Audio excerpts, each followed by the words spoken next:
Previously on a special crossover episode by Revolver Films, Chris, Joe, and Todd took a detour off of List Highway to visit the junkyard, where they presented the top 10 worst sequels ever. Along the way, there were laughs and some more serious moments. Clips were shown, beer was consumed. Fortunately for some, there was no talk of honorable mentions that could pad things out. And they ended on a cliffhanger, promising to follow up with the top 10 best sequels ever. And now the conclusion.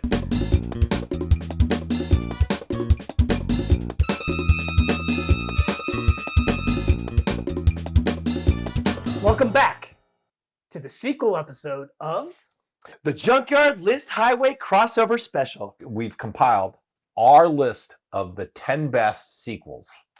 And unlike the bad sequels that we just covered in the Junkyard portion, It was hard to do the worst sequels because there's so many. Yeah, as we mentioned, like you could probably have like 5 top 10 horrible sequel lists. Yeah. It's a lot harder to do like the best of the best. there's only a few good ones. It's rare. They're like a four-leaf clover. Yeah. So is it safe to say the list that we have, many of those in that 10 will be on people's lists? Absolutely. Yes. Yes. For the best ones, most of them were the second ones. We're trying to stay one closest to the original film. So Chris, take us away. Number 10 on our list is The Road Warrior.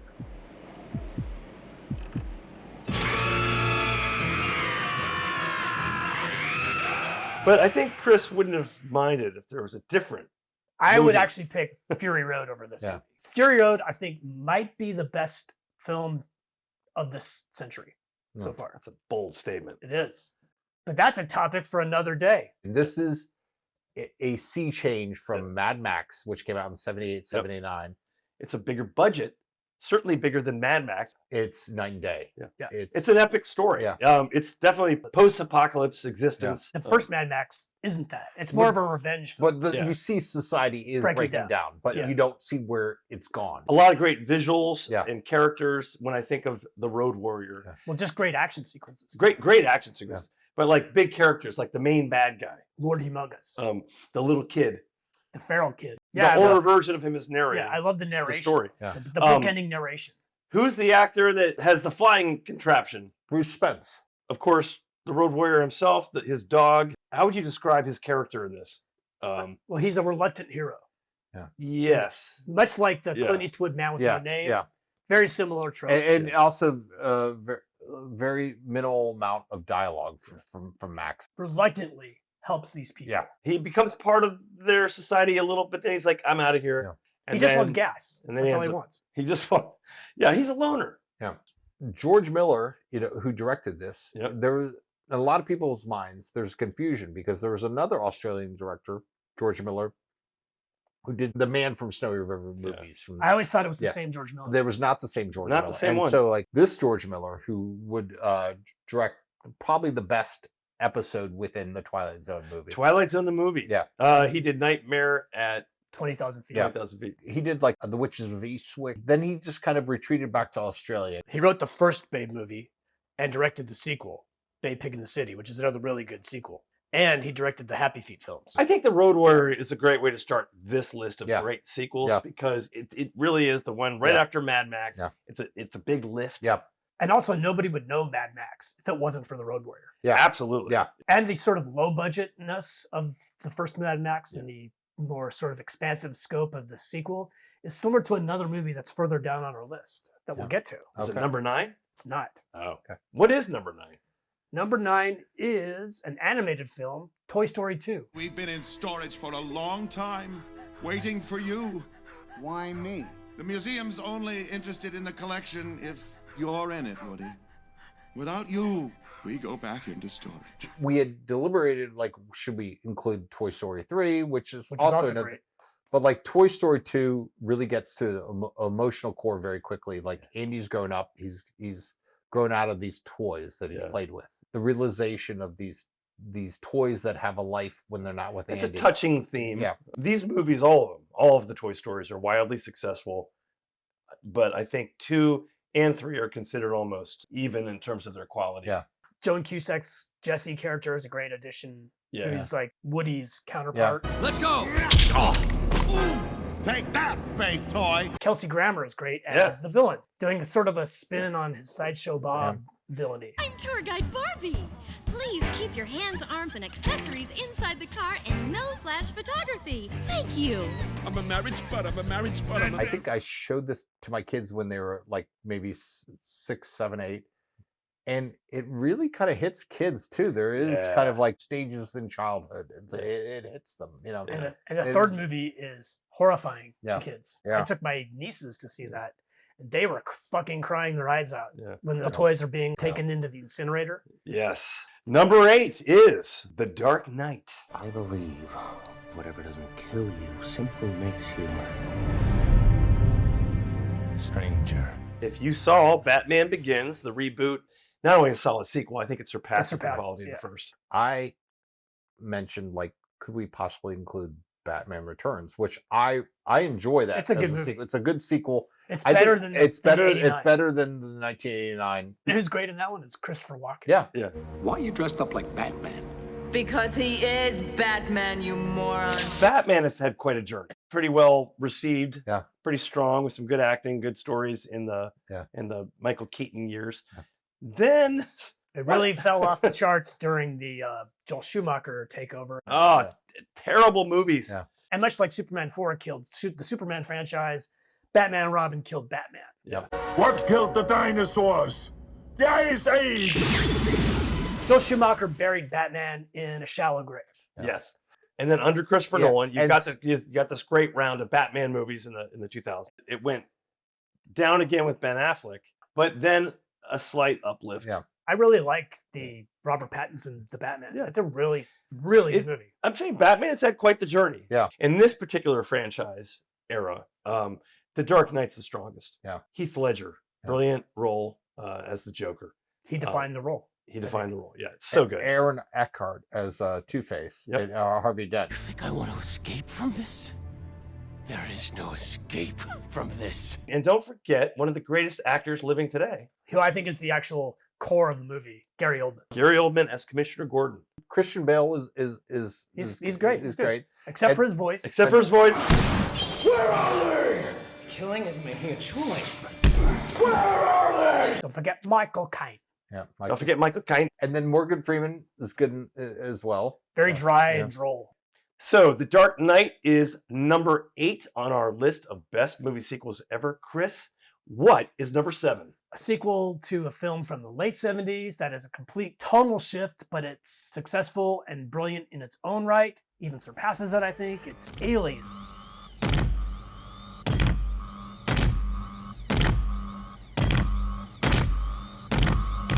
Get away from her, you bitch! I'm not a fan of James Cameron's like filmography. Like there are a Same. lot of valleys for me. I respect what he's accomplished in all of his many movies, but I understand. what Yeah, you're saying. like the Avatar stuff just kind of left me cold. It does nothing for me. Yeah. Me Yeah. too. You mentioned the tonal shift that's in this. It's dark, atmospheric in the first film. It's a horror movie. It's a brooding horror film, It's a horror movie in space. and this is straight up action. This is a popcorn blockbuster, like entertaining. Yeah. And I think you care about the characters more in Aliens than you do in Alien. I actually, I think Ridley Scott's a great visual director. I don't think he's great at Okay. the emotional core. Okay. I'm not gonna go down this route. But the characters are great. Yeah. You've got a variety of characters in this movie. Yeah.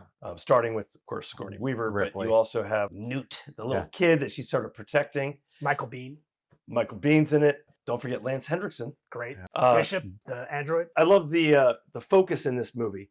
Of course, she's going to be Distrustful. of androids. And then Bill Paxton. That's it, man. Game over, man. It's game over. What the fuck are we gonna do now? What are we gonna do? Maybe we could build a fire, sing a couple of songs, huh? Paul Reiser as the kind of corporate stooge. It was a high entertaining Yeah. adventure Yeah. and horror. They're just great action sequences, and you're left really caring about that core of Ripley, Hicks, and Newt.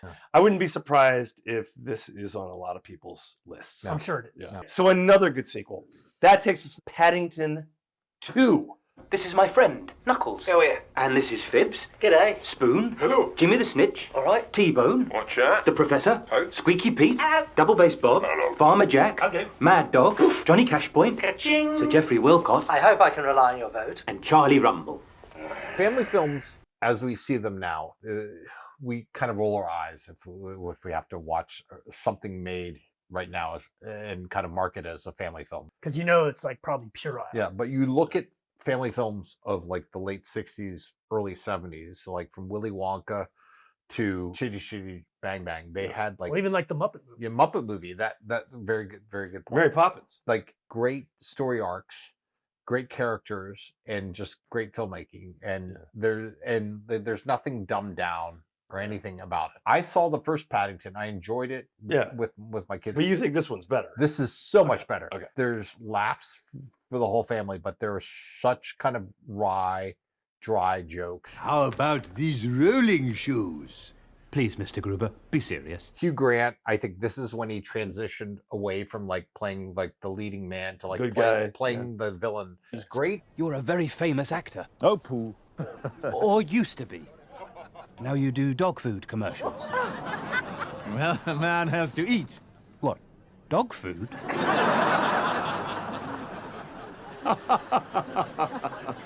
Very, very funny. Paul King, who directed this, who's kind of made a career of resurrecting the family film. He did the Wonka film. Oh, the Wonka reboot.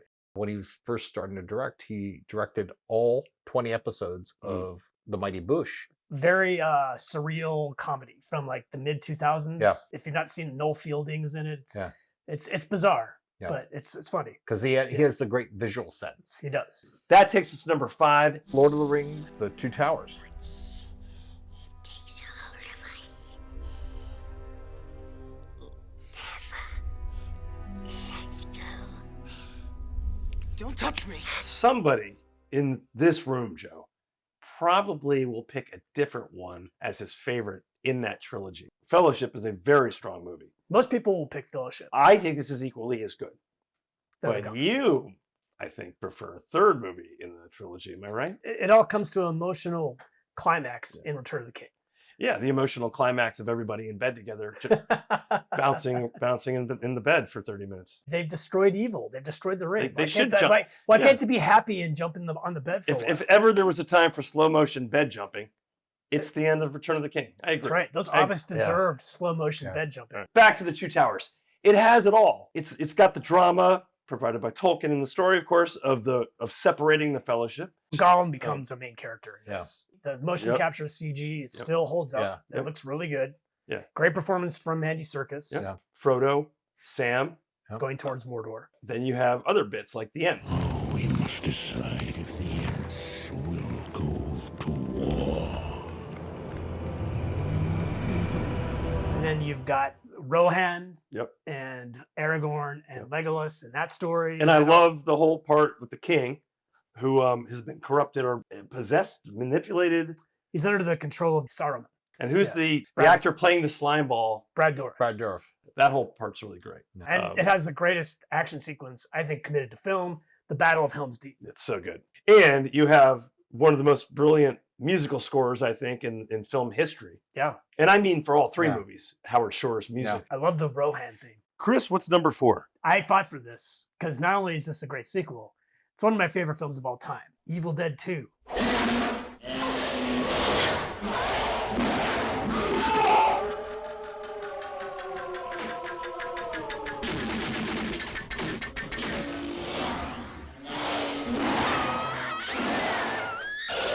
Is it a sequel? It's a sequel and a remake. Yes. But what some people just say it's a remake, or is that an opinion thing? Or... It's called Evil Dead 2, so it's technically a sequel. But isn't it the same story? No, it's different. You've got the book and the cabin. Basically, that's the only similarity. Horror and comedy weren't at this time was not a thing. Was not a thing, Yeah. but now it's kind of commonplace. It is a straight up comedy. That's right. Who's laughing now?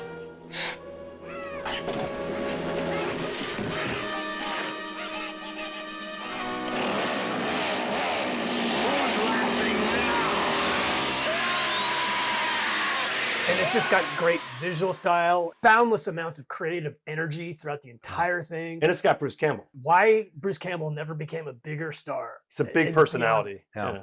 He's funny. Yeah. He's a great physical comedian. Yeah. He's got like classic movie star looks. He leads with his chin, which I always appreciate. He's got the chin. He also just announced this week that he has cancer. Oh, so, that's sad. Bruce Campbell, we hope you recover and overcome this. Thoughts are with him. Yeah. You know, it's one of those movies I'm due to see this again because I've probably only seen it twice. I always watch this movie like every couple of years. And you've seen it. It's entertaining a lot to the nth degree. I think a lot of people out there would agree with you. Would you say that this is a cult classic? Yeah, I think it used to be, but now I think it's become more mainstream. Well, I can't believe that we are on the top 3 best movie sequels of all time, according to us. What's number 3? Number 3 is a movie that I wouldn't be surprised if it was on pretty much everybody's list. Star Trek II, The Wrath of Khan. I shall leave you as you left me, as you left her, marooned for all eternity in the center of a dead planet, buried alive.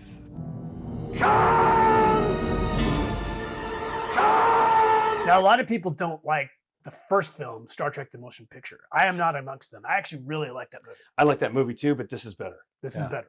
I'm not a Trekkie or... Have you seen this? I've seen this and I really appreciate it. Even if you're not like, you know, inside out Star Trek, you would enjoy this film. Yeah. Ricardo Montalban is so good. So good. Everybody gets something to do. It's a very good point. And I like that they let the characters age. Like Kirk is going through this midlife identity crisis. Yeah, he's almost depressed. He's very depressed. The Bones, Spock, Kirk triad is really intact in this. As a matter of cosmic history, it has always been easier to destroy than to create. Not anymore. Now we can do both at the same time. According to myth, the Earth was created in 6 days. Now watch out. Here comes Genesis. We'll do it for you in 6 minutes. Really, Dr. McCoy, you must learn to govern your passions. They will be your undoing. The writer and director of this, Nicholas Meyer, did very good. A film I would love to do a second look one day on. Time After Time. It's one of my favorite time travel movies. They rolled the dice with them. Yeah. They even had some problems with them. But he wasn't a fan of the original series. But at the same time, there's more drama. A lot of people would say the movie that had the most mainstream appeal from the original cast, that movie would be the whale movie, The Voyage Home, Star Trek IV. My grandparents saw that with me. Yeah. That's how mass appeal that movie was. That might even be on some people's list. And grandparents who knew nothing about Star Trek really liked that movie. Yeah. But in terms of the direct follow-up movie, Star Trek Wrath of Khan has it all. Yeah. It has the drama, it has the suspense. It evokes Balance of Terror, which is a great original series episode. It's a game of cat and mouse. Yep. Very suspenseful. You also have great music. James Horner. It has a tragic ending. A lead character dies. The needs of the many outweigh the needs of the few. Or the one. Which I think should have been the end of the character. I do too. Well, that takes us to number 2. Joe? It's another Star Wars! Not Trek. You know, if you're going to talk about the best Star Wars movie ever, what are you talking about? Empire Strikes Back.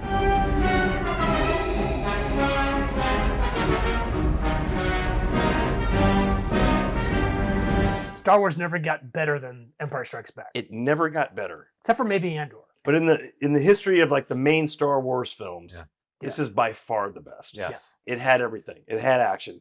It had real drama. It had romance. I love you. I know.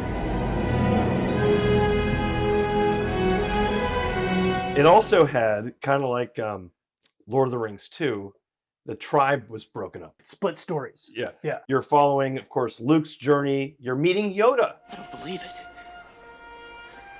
That is why you fail. The Millennium Falcon is being chased by the Empire. Yeah. That's basically the crux of the main story. Yeah. And that's great. You got the asteroid chase scene. Yeah. You also have the Cloud City, where you meet Lando. And of course, we all know what Lando says when he meets a pretty lady. Hello, what have we here? Welcome, I'm Lando Calrissian. I'm the administrator of this facility. And who might you be? Leia. Welcome, Leia. You also have Darth Vader on a quest Yep. to capture and turn Luke Skywalker. Yep. One of the greatest cliffhangers of all time. I am your father.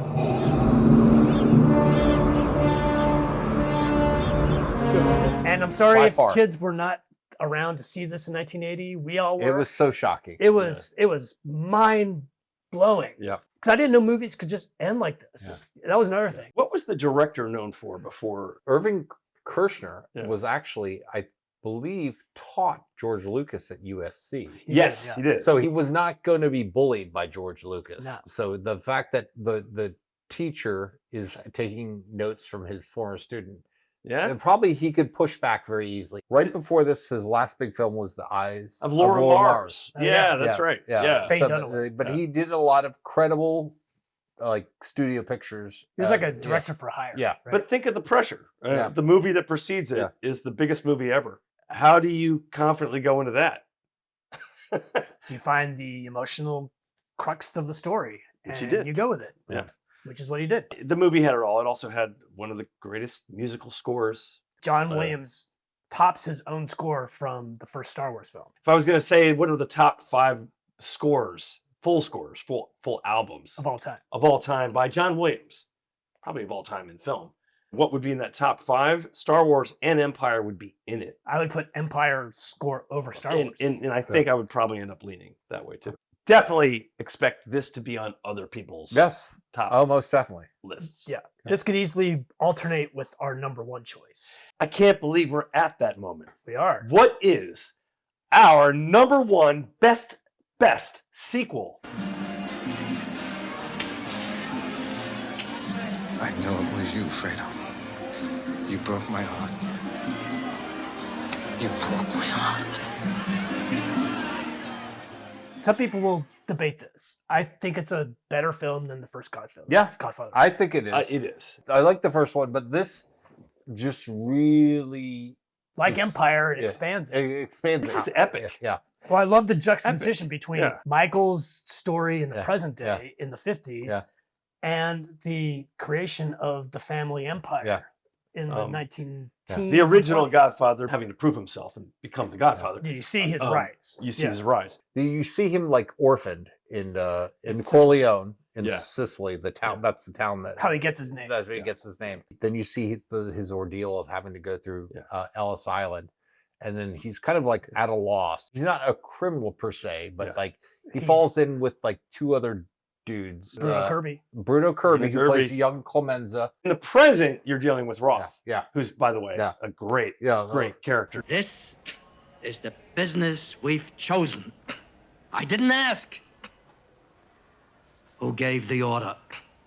Because it had nothing to do with business. Played by Lee Strasberg. I think one of the reasons that I would elevate this to being a better movie, a top sequel, but also better than the first Godfather, is that you're really getting 2 for the price of 1. Yeah. You're getting huge bang for your buck here. Yeah. Well, it's a prequel and a sequel. Yeah. It is. At It the is. same time. Him being out in Lake Tahoe.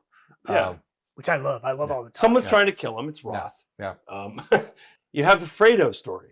The brother that's going to end up, you find out that he's betraying Michael. I'm your older brother, Mike, and I was stepped over. That's the way Pop wanted it. It ain't the way I wanted it.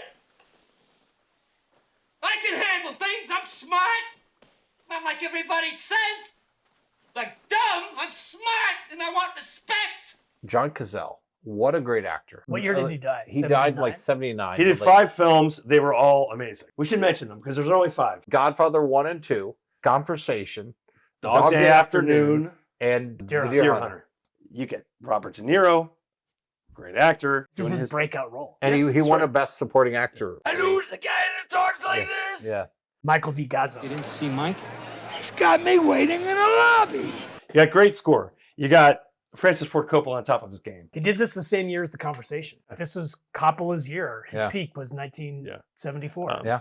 In our original worst list, we had Godfather 3. We had that on our list We for a had while. our list, and then we kind of culled it. We took it away. Yeah, we did. There are Choice. elements of that I like. I like the whole Vatican intrigue. But like you're too cheap to pay for Robert Duvall to come back. That's the worst. And you replace him with George Hamilton. Yeah. I mean, come on. And then, of course, the less said about Sophia's quote unquote acting, the better. But back to Godfather 2.